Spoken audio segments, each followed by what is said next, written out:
Räägime teile nüüd alkomeetritest ja turule tulnud sellised ühekordsed alkomeetrid, mis õigupoolest ei näita mitte midagi, kas see nii on või ei ole, seda me kohe siin saates testime, aga teadmiseks siis nii palju, et liiklusseaduse järgi on lubatud alkoholi tarbimine siis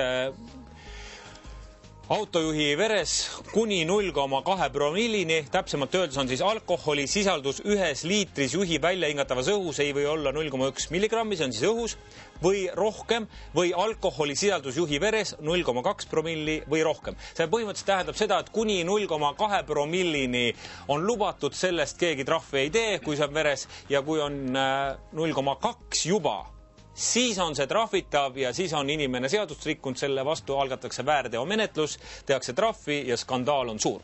Nüüd meil on olemas sellised väikesed alkotestid, mida on siis müügil tõesti igalt poolt. Me täna ostsime selle säästumarketist, näiteks see maksis 29,90. Kui ma seda karpi vaatan, siis kuskilt siit näha ei ole, mida ta üldse näitab või mida mitte. Siin on lihtsalt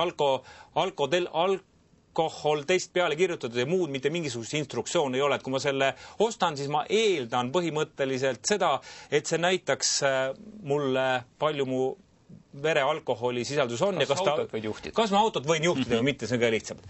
Teie nüüd ütlete, et see on selline kaup, mida müüa ei tohiks ja inimesed ei tasuks seda osta, et see tegelikult ei näita mitte midagi. Ma ei ütle, et ta päris mitte midagi ei näita, ta näitab küll. Ta näitab 0,5 promilli. Mis on enamik maailma riikides selline piir, millest alates ei tohi autot juhtida. Eesti riigis on see niinimetatud nulltolerants, ehk siis on 0,2 promilli. Ja ega siin ei ole mitte midagi uut, need ühekordsed alkotestid on tegelikult kõige vanemad asjad üldse. See oli 1936. aasta, kui sihuke kasutusele võeti. Aga nende peamine häda on just see, et nemad seda 0,2 promilli hästi leida ei taha ja kui me vaatame siit ühte alkotesti samasugust, siis siin on juhend ilusasti näha, kus juhendi peal on tegelikult olemas, et ta 0,2 ei näitagi. Tõesti, me oleme selle maaletoojaga täna pikemalt suhelnud. Tema ütleb, et teie, kes te müüte nüüd neid elektroonilisi kallid, mis maksavad 1000 krooni ja üle selle 2 ja 3 ja 10 000 ma võin ka osta, te lihtsalt tahate väiketootjat välja suratada. Teil pole mitte mingit ideed, te olete lihtsalt sabistama hakanud, tema tahab neid ühekordseid odavaid asju müüa, turg on ilmselt suur ja te olete sattunud ärevile. Vastab see tõele? Ei vasta tõele. No ikka mingil määral ikka vastab ka, ma arvan. No ühekordseid alkomeetreid oleme me proovinud aegade jooksul samuti müüa. On olemas üks selline, mis hakkab siis oluliselt, on kollane kristall, selle ta hakkab allikamaks muutuma.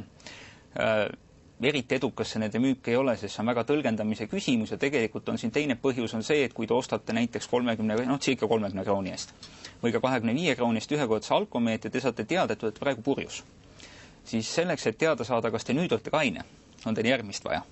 No Eestis siin on promillid, siis peal teeme siis selle katse, teil on see kindel, ma võin see aparaat see nagu tõtt üldse teid näitab. Te olete krabanud kaasa mingi imelike aparaadiga, mina tea, mis see teil üldse näitab. See ei näitagi teile joovet, see on joobesimulaator. Elektroonilisi alkomeetreid tuleb kõiki hooldada, kalibreerida, kui nüüd päris terminoloogias täpne olla, siis me ka justeerime need ja kõik nii edasi. Ja selleks on vaja seadet, mis näitab konkreetselt joovet. See on nüüd näitab joovet ja ma saan aru, et te olete pannud nüüd sinna peale, et see aparaat hakkab ise puhuma, ta on nagu inimene, kes on alkoholi tarvitanud ja peaks siis näitama seda 0,2, millest alates Eestis saab juba trahvi. Vaatame, mis ta näitab, see 0,2 on väga ebastandardne. Vaatame, mis ta siis näitab.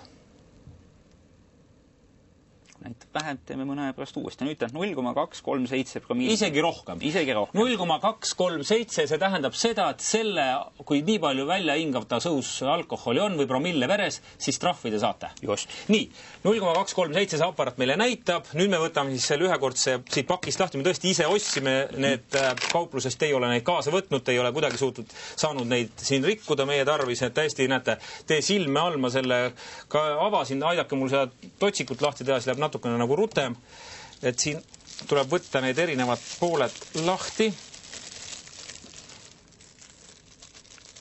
Päris mugav on selle võtta ausalt öelda. Ja küll see selleks, see ei ole nüüd selle meie katse tähtsust. Õiget pidi paned. Nii, see kummiotsik me paneme siis siia poole ja siis selle me paneme nüüd siia poole, et ta peaks selle kilekoti meil siis nagu teoreetiliselt täis puhuma. Just. Ja nüüd ja siis paneme ta siis nüüd siin puhuma ja vaatame, mida ta meile näitab. Nagu ta sealt ise karuvelt näitas, siis ta tegelikult nii, see kilekott tavaliselt siin täitub. Täis. On täis. On täis.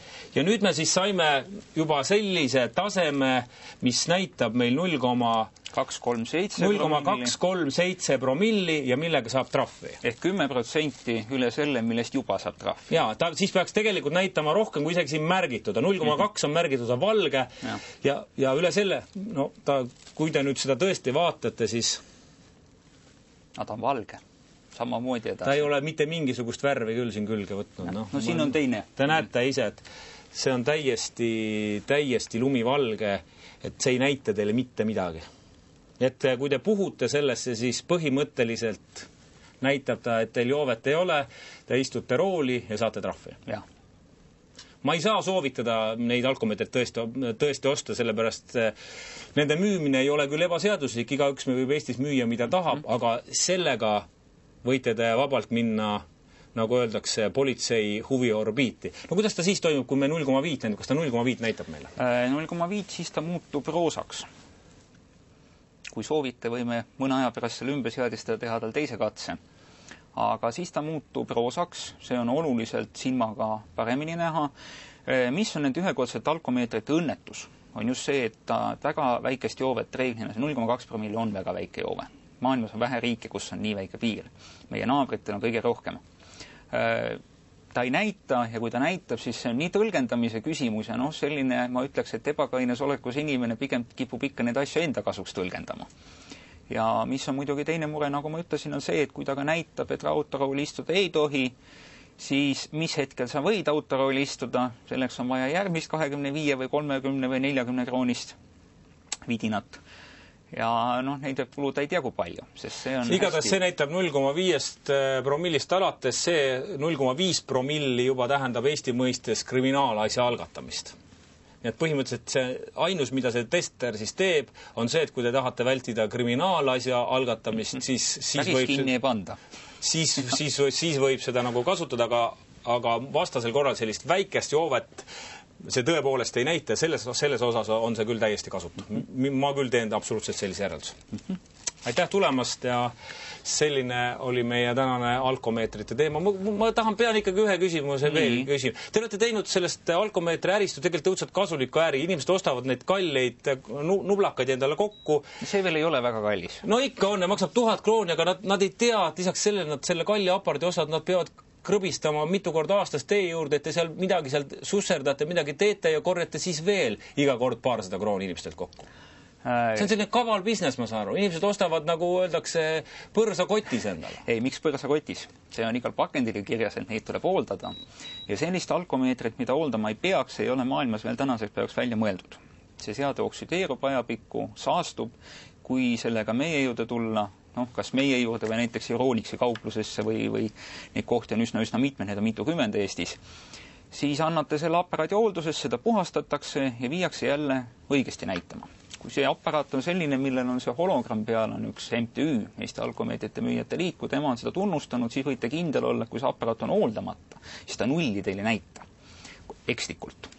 Et see oht on täiesti välistatud, et te kogemata kombel puhute sinna, satute autorooli ja tegelikult on joove. See ongi asja mõte. Aitäh, igatahes asja mõte meie poolt on hoopis see, et kaks asja hoidke lahus, joomine ja autoga roolimine. Rääkisime täna ka Maanteeametiga pikalt. Nemad soovitavad istuda rooli alles siis, kui teil on tõesti 0,00 promilli ja sama soovitame meie ka. Ühekordne alkomeeter võib aga teid viia trahvini ja muude ebasoovitavate tagajärgedeni. Meie jätkame nüüd.